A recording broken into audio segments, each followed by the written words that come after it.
When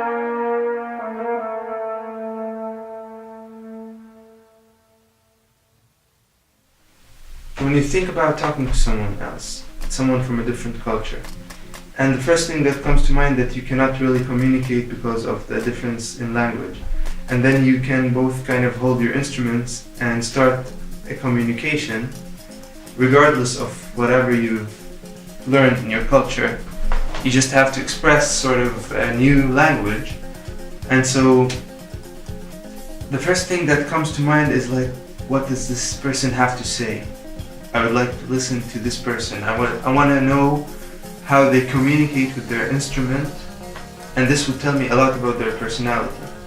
This would tell me a lot about what shared experiences we had.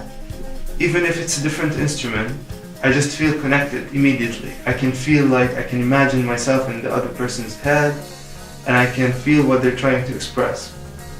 And so after like getting to know you as a person through your instrument, but try to kind of talk with you through music. Yeah, and when it happens, it's magical. It's like I've known this person for a long time, or it's like we have been talking for quite some time and we just picked up where we left, you know? Because you feel like you know what you're talking about immediately. You're always trying to create one story. And the story is always different, depends on the other person. When I started studying architecture, I was really trying to join music and architecture in any way. And I managed to do that in a graduation project. And that was very interesting for me to actually find a connection between architecture and music. I started analyzing musical structures and concepts and reflecting them in architecture.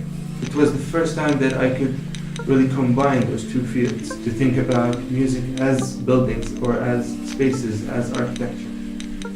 And then I collaborated with Ammar Khammash, who's a very renowned architect in Jordan. I collaborated with him on creating 6 keyboards. That was my latest project last year. I created 6 keyboards which are not typical at all.